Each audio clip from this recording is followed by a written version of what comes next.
When did America really start running on Dunkin'? Let's talk about that.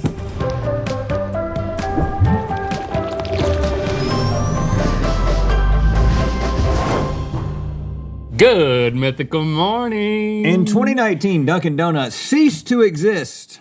I don't remember that. Nobody does, because all they did was shorten their name to Dunkin'. I don't remember that either. Nobody does. And if you enjoyed that tidbit of Dunkin' Donuts historical trivia, then whoa, this episode is really gonna make your Boston cream. Ooh. It's time for the Shuffleboard Game, Dunkin' Edition. Welcome to the Shuffleboard Game Zone. Woo! In each round, we're gonna sample an iconic Dunkin' menu item, then shuffle our pucks to the decade we believe it was first introduced in. Whoever's closest to the answer wins the round. Now, since I have won this game 3 times in a row, Link, you get a special advantage puck that you can use at any time. The double puck in trouble. Is that what this is? It's not a pitchfork. Oh, I get to launch 2 pucks at once using this very technologically advanced shuffle stick. I'm a little jealous. Okay, bumps are still in effect, so I can smash my puck into Link's every round if I feel inclined, and he can also do that to me. Whoever wins will be crowned the Dunk DMC and given all the fat accessories that go along with it. Yeah, let's dunk it and pump it and slide it and glide it. Yeah. It's like a metal fez. Metal Fez. Yeah. Oh, we got some munchkins. It says 25X munchkins. Whoa, 25 munchkins come in one of them things? Woo, look at that. Oh, look, chocolate cake. I mean, So basically, yeah. there they are. That's not called for, Ooh, but. some of them are chocolate. This one's like raisin. Dang, I didn't know that they were different flavors. Yeah. I'm just sleeping on the Dunkin'. All right, you're gonna go first because, well, apparently I've been on a losing streak. Yep, you have. I like these chocolate ones. There's a few things that you got to get straight in your mind, Rhett, right now. I don't even know when Dunkin' became a thing. I got familiarized with Dunkin' Donuts in the summer of 1998 in New York City. Okay, so you know they existed in the 90s? And I remember eating them in the 90s, I think. I'm just gonna go with when I know they existed, 90s. Okay. And now we're learning the speed of the board. Okay. See, every time we do this, we got to learn how the green is rolling. What is the golf term? How the board is running? There's a name for that, and I watch enough golf to know, but I don't know it right now. So you came up short. I agree. That's blueberry. I told you. I think it's 90s too because I don't remember donut holes as a kid. Are you a donut hole guy? I'm a donut hole guy. I didn't know it. I'm gonna keep on passing you by, bounce off the back, and go into 90. I'm really trying to win because this has been embarrassing. Yeah, it has been. I've been embarrassed for you. And look at that. Whoa! It's boding well for the Linkster. He's reading the pitch. Though Dunkin' has remained tight-lipped regarding the story behind Munchkins, one can only assume they began as a marketing strategy to make money off their excess dough. Right. Whatever the sweet truth is, these iconic minis have been satisfying sweet tooths everywhere since they were first introduced in 1972. How could that even be? Whoa. Well, it's good news for you, sir, Is because that you're a 70 in there. right there? Oh, 72? And check out this ad from 1974.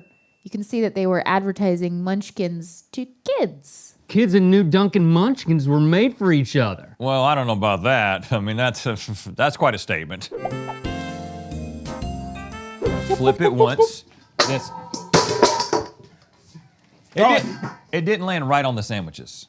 Sandwiches? Sandwiches. Oh, breakfast Breakfast sandwiches. Now this is a boggle.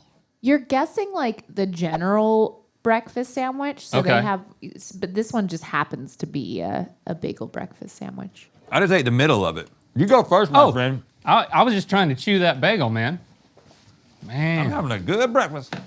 Okay, so my mind was blown about the Munchkins in the 70s, but adding hot breakfast at Dunkin' is definitely post-70s.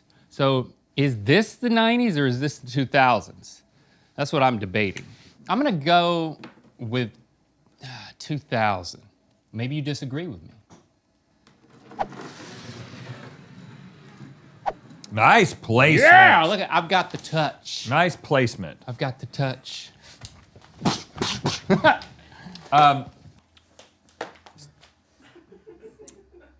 It's definitely 90 or 2000. I think it actually may be the 90s. They introduced it in the 90s and they were like, I don't think people are really caring about this. We got to change the marketing. It took them like 7, 8 years to get there. So you're gonna sidestep me, or are you gonna try? I think I'm gonna do the reverse bump, which is risky. It's a risky move. Okay, you're gonna clear me out, which means you're not confident in your answer. 2000 is equally as good of an answer as 1990 in my mind. He's attempting to clear out. Oh my goodness! No! Okay. Mission accomplished. I didn't think you were gonna hit me. I was excited for a second. That was ugly, man. That's They got the job done, though. It's legal, but it doesn't feel like good sportsmanship. Give me a baseline. I got the job done. Boom, boom, boom, boom. Within just a year of adding bagels to their menu, Dunkin' became the #1 seller of bagels in the country. That's power. The Dunkin' breakfast sandwich was added to the menu in 1997. Yeah. So you didn't have to get all ugly, man. Hey, you but were listen, right anyway. That was pretty awesome. I said it's 7 or 8 years. I missed it by a couple years. It took them to get on board with the marketing. So that the reasoning was intact, son.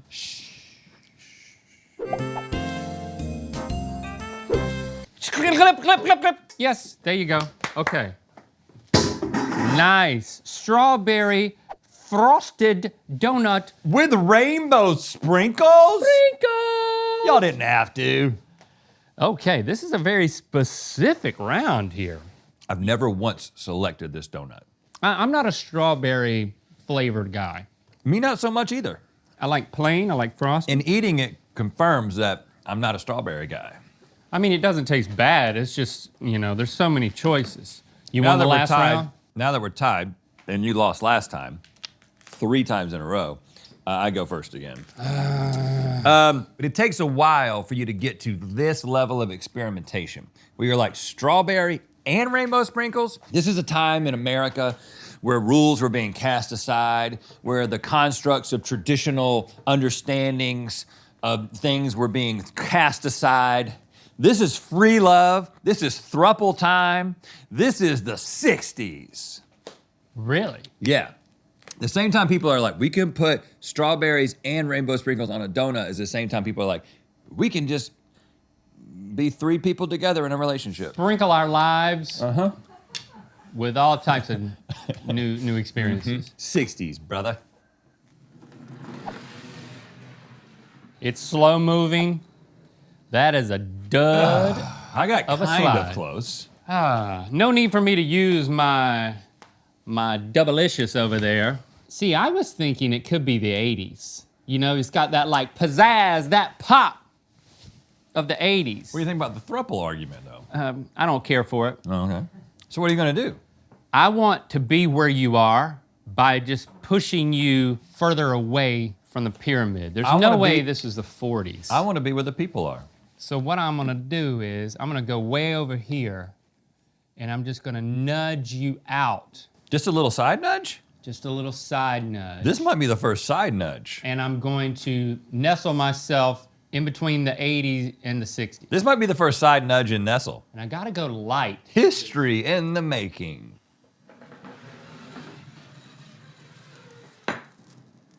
Oh.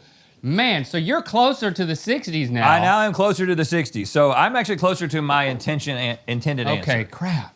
But you're right But on the 80s, which is I your believe in my answer. That's I your believe answer. in the 80s. Just a couple of years into Dunkin's existence, the company unleashed 52 new flavors of donuts inspired by Howard Johnson's 28 flavors of ice cream.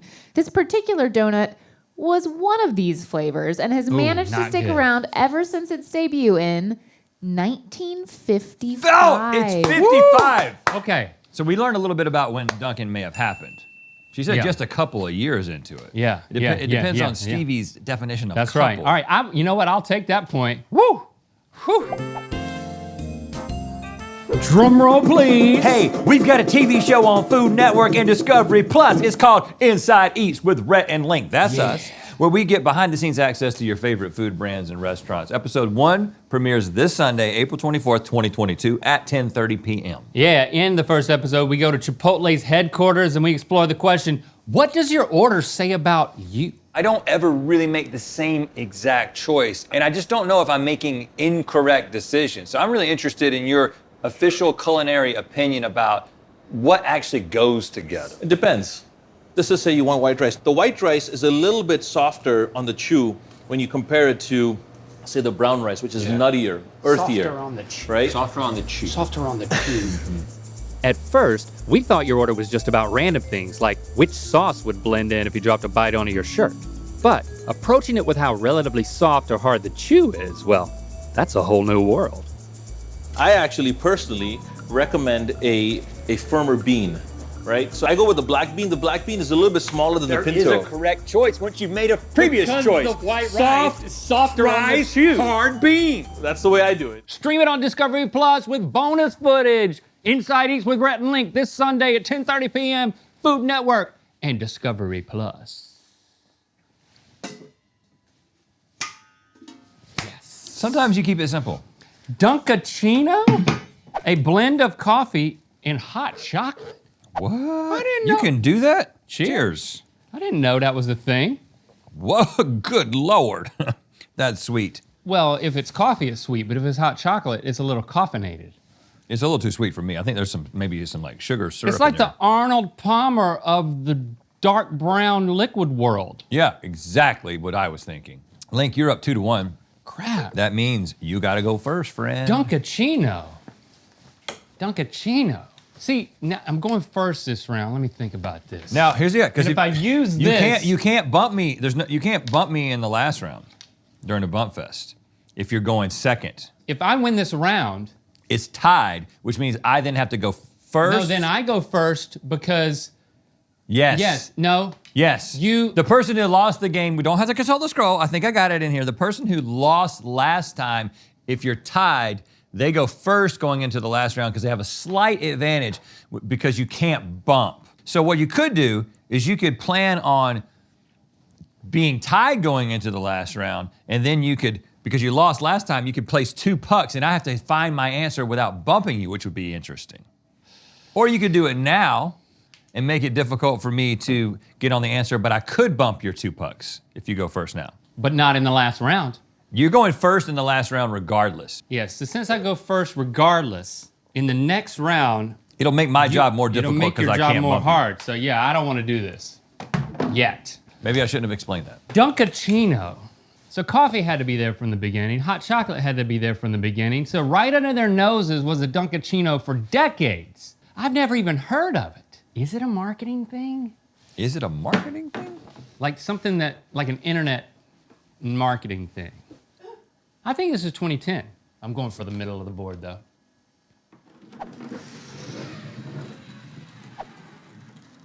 Oh! Nice placement. Nice guess because Now what do you think? after all your deliberation, right from the top, I was thinking the 2010s. Oh, really? I hate to be the guy that does a reverse bump 2 times in a game. No. Yeah, you can't do that. That's Well, shameful. Well, It's unless- legal, but it doesn't feel sportsmanlike. Hold on. Okay.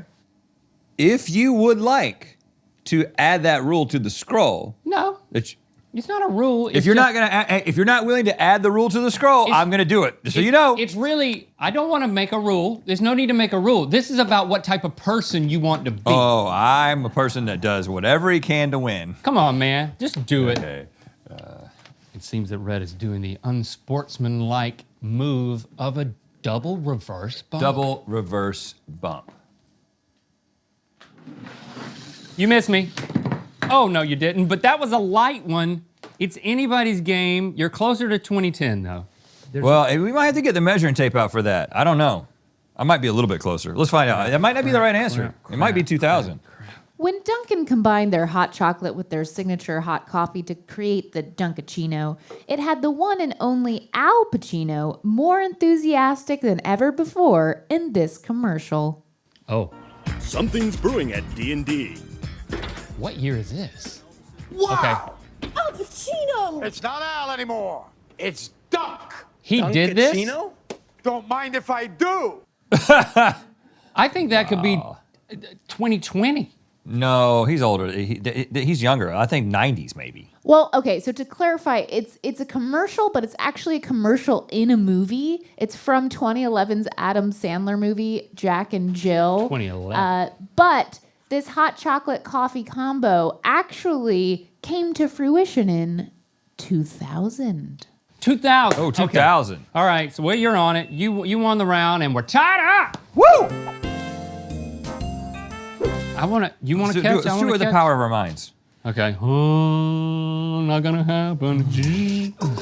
Oh, what's this? Omelet bites. This is interesting. This is basically like an answer to what Starbucks has been doing. See, it looks like a donut or a bagel, but it's made of egg. Wow. I love these, man. Oh, that's nice. It's an eggy donut. So, because you were tied and you lost last time, you get the advantage of going first in the last round. And it's an advantage because the second person cannot bump. And if I do bump, we'll talk about what happens if I do bump.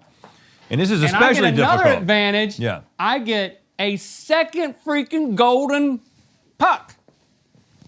I'm gonna put that down there, and I'm gonna use this thing. Oh, now this is actually a problem because a lot could go wrong here. Because this implies some sort of a spread, but only the right side of the pyramid has been answered today. So it kind of works against me. Like I gotta find a way to get like 70, 90, 50, and 2000. The only thing on that side is 2010. Which is a pretty good guess for these. Yeah, it is a good guess for omelet bites because you're right. I think that this is a response to the Starbucks egg bites. 100%. They're not as good. I gotta say, they're not as good as the Starbucks egg bites. I didn't know that they existed. It could be 2020. I'm gonna try to put one of these in 2010 and one of these in 2020. Good luck, friend. But if I put them on this side of it, and there's two of them, if you hit either one of mine, graze it, touch it at all, because you're not allowed to bump, the rules state, and I remember, that I get to move my pucks back where they were and then put your puck wherever I want it. As long as it's on an answer that hasn't been given yet. You can't just put it on one that's been done because then there's no mystery in it. Yeah, that seems fair. We need to add that rule to the scroll. Add that to the scroll. It's gotta be an eligible answer. Yeah. If you have to replace it. So I want this one to go fast, and I want this one to go slow. I think that means a little twist motion. And I can just block you from 2020. That's what I'm gonna do. Making history today. Yeah, I love it. 2010 and 2020, but on this side. I've stopped really short. Crap!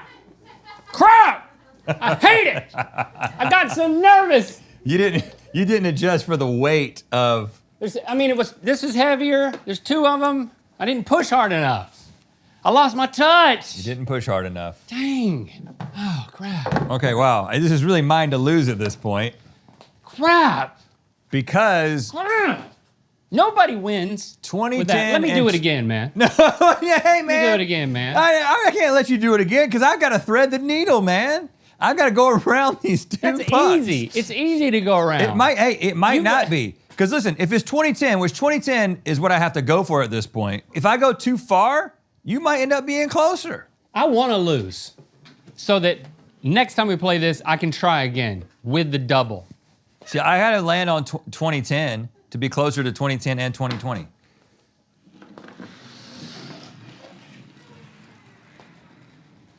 Okay. I mean, how could you lose now, man? How could you lose now?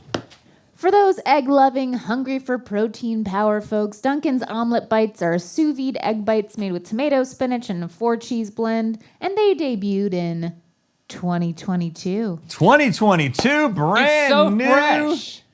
All right, crowning the winner, Wow. Lucas. I mean, it's almost embarrassing at this point. I mean, I'm sorry.